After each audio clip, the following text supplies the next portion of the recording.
Hello all.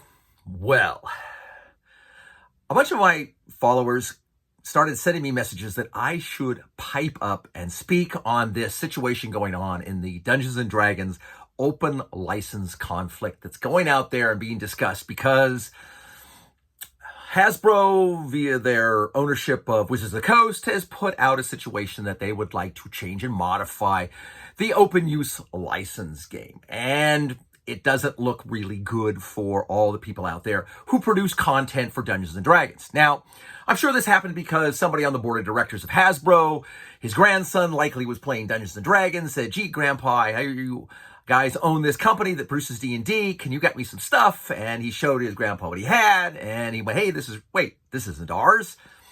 Wait, this is somebody else. Are we making money on this? I don't think so." So we're going to talk to everyone and get them to figure out ways for us to get additional monetization from our idea. Likely what happened. Could have been anything. Could have been a janitor to the president's office. Could have been almost anything you can imagine. But someone at some point realized, hey, we've been letting these people make money on us for a lot of years. Paizo might have been really one of the big factors because when D&D 4th edition came out and promptly tanked, Paizo said, well, we'll keep running 3.5 modules because the folks over at Wizards of the Coast said, well, we're not going to let you run any 4th edition stuff for, 6 months or a year. And they were like, well, we either close our doors or keep running content for 3.5. They did. 3.5 kept becoming popular. 4th edition went away. Obviously, D&D had to do something about it, so they came up with 5th edition really fast after spending quite a bit of money. And Paizo became a large player in the whole market. Good for Paizo. Not a bad company, produced a lot of good product. As you guys know, D&D is what D&D is. So they're now a situation where 5th edition has been wildly popular, and with upcoming movies and all the other things they're getting into, they've made billions these last few years, and they're looking at the fact that, wow, we are the big dog. So people are telling them, and I'm sure people on the corporate end are saying, we need better monetization because you're letting too many people fight against us and let us become less rich than we should be by them making, our money. Now, okay, you guys all have heard a bunch of people talking about it. We got to remember, corporate is not your friend. Hasbro are not your pals. Most people who are running Hasbro likely don't know much about Dungeons and Dragons, nor do they care. I was in the corporate industry in outside sales and Salesforce management for 40 years. I understand what the concept is. Every year we want better and more monetization to our products, more sales, more this, more that, more something else. And this is going to be no different. Dungeons and Dragons, these folks is going to be a widget, and their main fiduciary responsibility is to their shareholders and their bottom line. So they don't care. They just want more money, and they want whoever these other people are out there to have less. That's the way business works, kind of always works this way. Not really too friendly and nice, but that's the way it is. The people out there who are the whistleblowers who work for Wizards of the Coast are likely the people who love the hobby. They're the Matt Covilles and the Jim Murphys and the folks who would gladly work in the industry just for the mere pleasure of making the games better. For those of you who know, I had 2 retail stores, 3 for a short period of time, and a tournament center running gaming and all of that. And I never collected a dime off it because I just wanted to make the hobby better, for everyone, because making it better for everyone was going to make it better for me. And that's how I felt. And it was sort of true. It kind of worked. Unfortunately, lots of business things jumped in the way, and, financial disaster came around. So let's just talk about this because, people have asked me to talk about it. First and foremost, the bad news. Hasbro owns Wizards of the Coast. Wizards of the Coast bought TSR. TSR had purchased a whole lot of D&D role-playing and different types of titles over the years. They were the big dog. And now Hasbro owns this all. Now they let Wizards of the Coast keep their autonomy because they don't want to be known as Hasbro producing D&D. It doesn't sound quite as good as Wizards of the Coast. But let's not get to behind the point. I guarantee you the board of directors of Hasbro are calling the shots on this. And they may not know nor care about all the greatness of role-playing and Dungeons & Dragons in particular.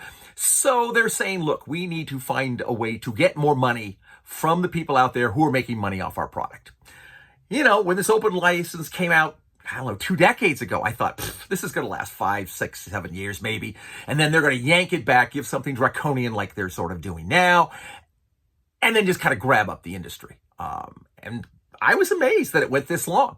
I mean, it speaks well to the care and love of management of the old Wizards of the Coast and of the people involved in that, because they cared more about the bottom line of the gaming as opposed to the bottom line of the shareholders. It's their game. They own it. So could they do this in court? Yeah, maybe. I mean, the standards are pretty low on this, and they're the 2,000-pound gorilla in the room. They have a lot of money, and they have lawyers more than likely on staff, surely on call. So if you're some ma and pa and you do a Kickstarter for a module, and that module goes well, like some of the people who have obviously done 5th edition stuff have found, you could find yourself in court with a lot of big monsters, and that's going to require lawyers. Now, they're going to float this balloon out there that, you got to pay them 25% of the gross. Now, they're not going to want the net because it's just a pain in the ass for them to keep track of, and they don't care. But something like Matt Colville said, you guys who are producing content for this, myself even included, even though I don't produce anything for Dungeons and Dragons, I produce stuff from my game. They're invested. They've got to hire people. They've got to print product. They've got to work hours and study. They've got to know the hobby. They've got to know the game. There's a lot going on here. Matt said, they're not selling coffee mugs and t-shirts where they just get to stamp a logo on it and stick it out the door. No effort required. There's a lot of sweat and love, heart and soul put into all this stuff out there. Are people making a ton of money? Yeah. Relatively speaking, not really. Even the big dogs, I don't know about Paizo's bottom line, but the ones out there who are mostly selling their stuff on Kickstarter, nobody's getting fabulously rich. And all the ones I do know who are making money, are sharing the wealth with other people, making the hobby better, which is what everybody who loves this hobby wants. Okay, so what do? I think the things that people have been doing are great. Yeah, go up and cancel your 1D&D program with them. I mean, that's going to really annoy them because they're going to say, wait a minute. So they're going to want to come back with a better deal down the road. And a better deal might be okay, depending on how much you love Dungeons and Dragons. Now, let's get serious here. In my humble opinion, D&D is not the best role-playing system out there. And I mean by role-playing system, the mechanics to play a role-playing game. D&D doesn't own role-playing. They can't say you can't get down and play role-playing if you're not playing Dungeons & Dragons. I mean, seriously, we could all sit together in a room. I could give you a deck of cards. I could have a deck of cards. And when we fight our battles, it'll be like, okay, I got a first level goblin. I get 1 card. You got a 4th level fighter. You draw 4. You pick the best card out of your 4. I pick the best card of mine. And that determines who wins. Now, obviously, the 4th level fighter is 4 times more likely to win, but not necessarily. You could do that to simulate your combat. All that D&D really does in the main thing that they control is determine how the gravity, the working, the combats, all the things work. The mechanics that kind of box you in to how a human being fights and does stuff. Now, I got away from D&D. Yeah, I always played it, but really for me, I mean, I got into Chivalry and Sorcery and, Fantasy Trip and RuneQuest and, so many games, Chaosium games. I loved all these things that were out there. Dragon Quest. There were so many good games. Iron Crown made, Middle-earth role-playing. I loved all this stuff. There's so many good things that were out there. Now, a lot of those have gotten swept up, to be very frank. A lot of them are owned now by Hasbro because they came in the packages that they scooped up. But there's going to be other ways to play the game. Now, if you really also want to annoy them, you could buy Steve Jackson games. Not that I have any great love lost for Steve Jackson because, well, years ago, he gave me a cease and desist order when I was running his Car Wars tournaments and tried to sell some little architectural model cars that I had modified up and designs for his game. I thought it was really cool. I was charging it really cheap, hoping to get some, my money back for what I had spent. And their lawyer said, don't do this because who knows, this guy might pop out of business. So, in all fairness, they sent me a cease and desist and, well, I ceased and desist. Now, I ceased and desist in playing the game too, because I was, young and pissed off, but that's the way people are. But that's not a problem. He produces a good product, and it's not D&D. I think Chaosium's still solitary, and they're alive out there, and they produce a decent product, and it's not D&D. You could play Warhammer. It's role-playing games. It's not D&D. I mean, you could play my game. I mean, we're in the second Kickstarter, which is about to be released next week. So if you're interested, wait till next week to download it.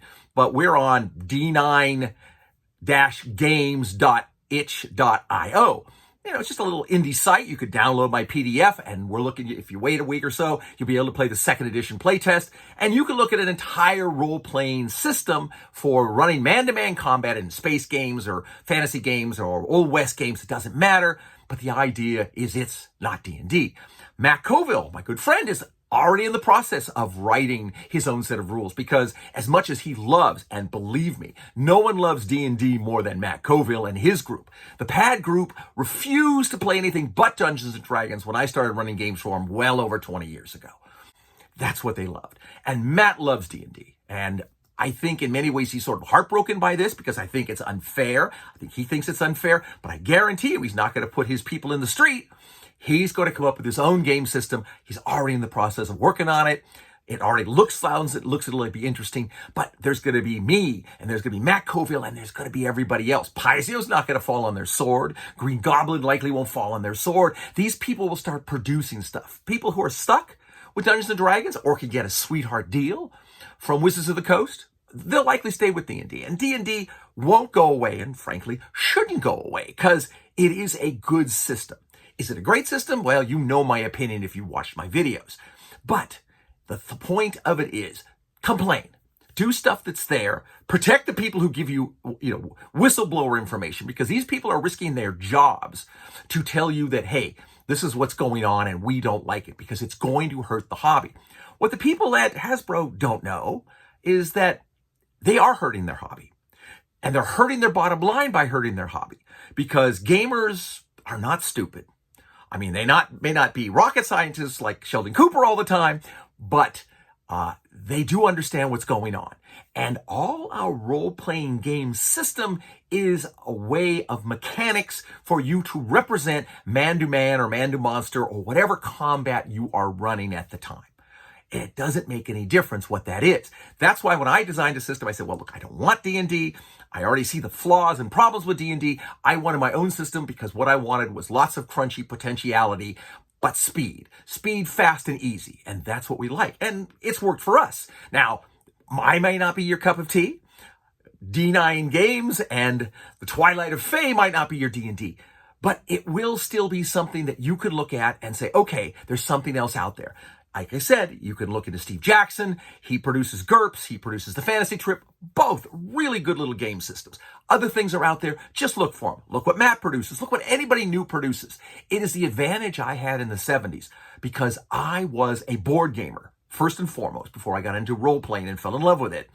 And that meant I was a systems player. So when every new set of new role-playing games out there, and some game came out that had man-to-man combat or man-to-night combat or whatever it was, I bought it and I played it. And that's what you want to do. You want to see what's out there. Bushido's awesome. It's a great old game. I don't know who owns it. Likely it's Hasbro. But you can check into Dead Games and read them and find things you like, because the bottom line, always, it doesn't matter what the role-playing system is you use. What matters is that you get together with your friends, you play games, you bring new people into the hobby, you make them love the game, you make the adventures great, and you become the person who loves this hobby. I have not sat here and played role-playing games for 50 plus years, well, almost, because I didn't love it. I mean, I could have gone in a million other hobbies in a million different ways. I had decent income, so what I found is it didn't matter what things were worth. I didn't want a fast car or a big house, though I had a pretty fast car and I had a kind of nice house. But I love to get together on the weekends with my real friends and play games. Now, maybe it was tactics or miniature battle games or army games or space games or role-playing games or Circus Maximus, all the things that were out there. We played them and we loved them. And that's the thing. Play your games. Don't let this scare you. You can listen to see how it comes out. Bitch at TSR. Get on there and say, hey, these people are helping your hobby work out something that isn't hurting them. Or worse, killing them. Because if they kill these people, they're going to end up killing their own hobby, and they just don't know it. Because Hasbro didn't own D&D originally, and D&D wasn't purchased by Wizards of the Coast because they loved it, but I think Peter Jackson did love D&D. It happened because the first owners of the company didn't get things working 100%, or other things got in the way, or maybe just bad luck. But Hasbro should know that they don't want to kill the goose that lays the golden egg. And quite frankly, they ought to look at their bottom line and realize that they're doing pretty well right now. Could they do better? Yeah. But will they lose 20% or 30% of their market or more? Yeah, that's possible too. And maybe they won't want to do that. So jump on the bandwagon. If you find something you like, get out there and tout it online. I guarantee you, there are lots of people watching this right now to see what everyone in the gaming community does. And that will determine how this community survives. And I still want to see D&D flourish, because there's lots of great people there producing a lot of great content. And I'd like to see them move on in the future, because I think there's room enough for everybody. Well, you have my opinion. Share it for what it is. I'm not an attorney. I'm just me giving you my opinion on what I've seen over nearly 50 years in the gaming industry, and what I have found that most mistakes and most dead companies out there are people who stab themselves because they didn't think that they should let other people have a piece of the action. Oops. Anyway, I hope you enjoy this a little bit. Get out there and keep gaming, but you're going to see other people in the market and do it. And there's so many people out there who are vibrant and are willing to produce good content. I think you'll be really happy with the outcome. It's not going to break your hobby. Keep playing it, even if it's just with a deck of cards. Like I said, you're going to have a good time. And that will be what it is, because it's the stories and the friendships and all the things you're going to build by playing role-playing games that makes these games last this long into the future. Because I think almost every friend I have games. If they don't game, they're a good acquaintance. Maybe they're an old person I went to high school with, so I still stay friends with them. But you got to game if you're going to be hanging out with me. So until I have a chance to speak to you again about, other stuff, fight to be devils fight for I hate peace. And, there's not a lot of peace right now. So game on and have a good time.